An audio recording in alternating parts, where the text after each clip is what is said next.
So we shall discuss now about receptors. The earthworm's receptors are stimulated by a group of slender columnar cells connected with nerves. Apart from brain, that is suprapharyngeal ganglion and subpharyngeal ganglion, it has also got receptors, and receptors are represented by group of slender columnar cells. They are connected with nerves.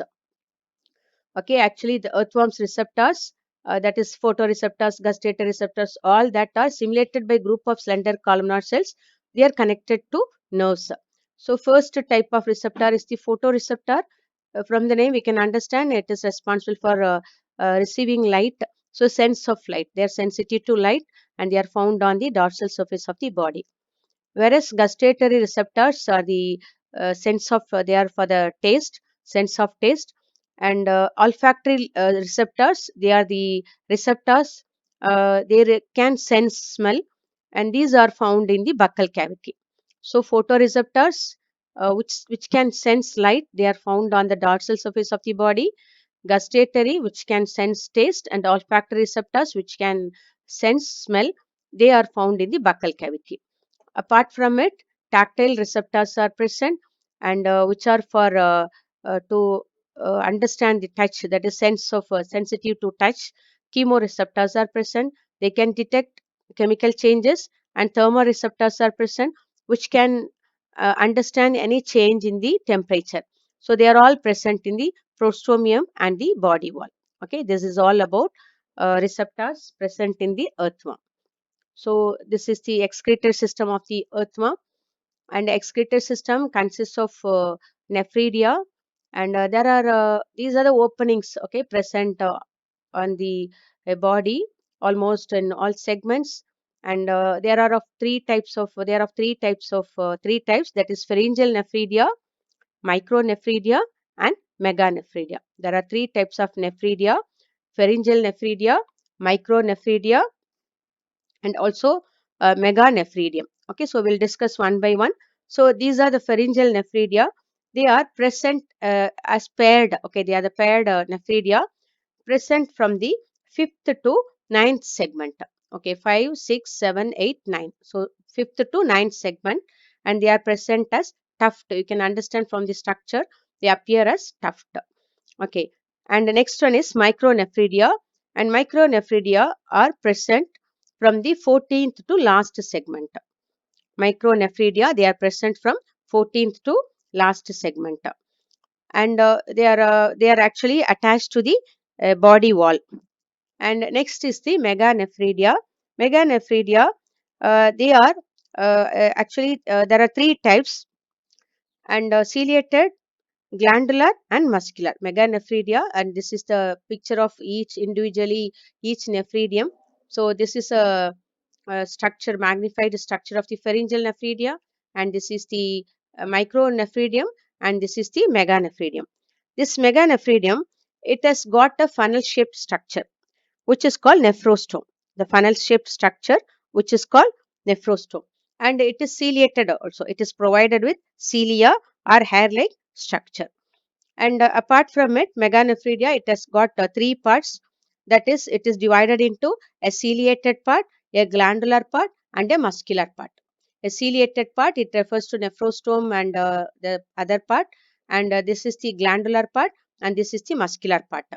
And this all this that is all this they are not present in the single segment. That is a nephrostome of the meganephridium, it is present in the preceding segment, that is one segment uh, previous previous segment, and the rest of the parts, they are lying in the succeeding segment. So this is the way meganephridium is arranged. We will discuss in detail about the structure of the meganephridium. As I said, it has got three parts, or it is divided into three parts: ciliated, glandular, and muscular part. Okay, we'll discuss in detail about it. And it is the process, excretion is the process of elimination of metabolic waste products from the body. So in earthworm, excretion is effected by segmentally arranged minute coiled paired tubules called nephridia. As I said, nephridia are the excretory organs, and they are minute coiled paired tubular structures, and they are arranged in segments. So segmentally arrangement, they are arranged in segments, And there are three types of nephridia, as I explained already. Pharyngeal or tufted nephridia, they are present as paired tufts from fifth to ninth segment. And micronephridia are integumentary nephridia, they are attached to the lining of the body wall, and they are arranged from the 14th to last segment, which open on the body surface. And the last type is meganephridia, also called septal nephridia. They are present as pair on both the sides of intersegmental septa. Actually, they are lying in between the two segments, that is on the septa. Intersegmental means between the segments, septa are partition. So, our lines are there, like grooves are there. So, they are present intersegmental on the intersegmental septa, and they are arranged from 19th segment to the last segment and open into the intestine. So this is the structure of the meganephridium. As I said, has got a funnel-shaped part which is called nephrostome, and it is ciliated also. So it has got ciliated part. Then there's glandular part, and last one is the muscular part. So what happens is, what is extracted from the waste, what are extracted from the blood, enters through the nephrostome and moves on through these parts, and finally it is removed out through the muscular part.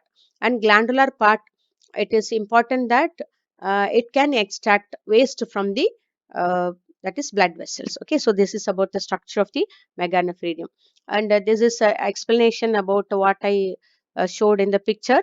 Meganephridium has an internal funnel like opening called nephrostome, and which is fully ciliated, and nephrostome is in the preceding segment and the rest of the tube is in the succeeding segment. And it is an elongated structure. Nephrostome is in the preceding segment, one segment that is on the top, and the rest they lie in the succeeding segment. And this tube consists of three distinct divisions, that is the ciliated part, the glandular part, and the muscular part. The waste materials collected through the ciliated funnel, that is ciliated funnel, and that is whatever is extracted, it is pushed into. Okay, all the waste are pushed into muscular part of nephridium by the ciliated region. So waste materials pass through ciliated funnel and pushed into muscular part. The glandular part extracts the waste from the blood, and finally the waste exit out through the nephridiopore. Besides nephridia, some special cells are present on the coelomic wall of the intestine. They are called chlorogogen. So chlorogogens are also present. These are the special types of cells, and they what they do is they extract the nitrogenous waste from the blood of the intestinal wall into the body cavity to be sent out through the nephridia. Okay, so this is all about excretory system. So with that, we shall move on to the reproductive system in the next class.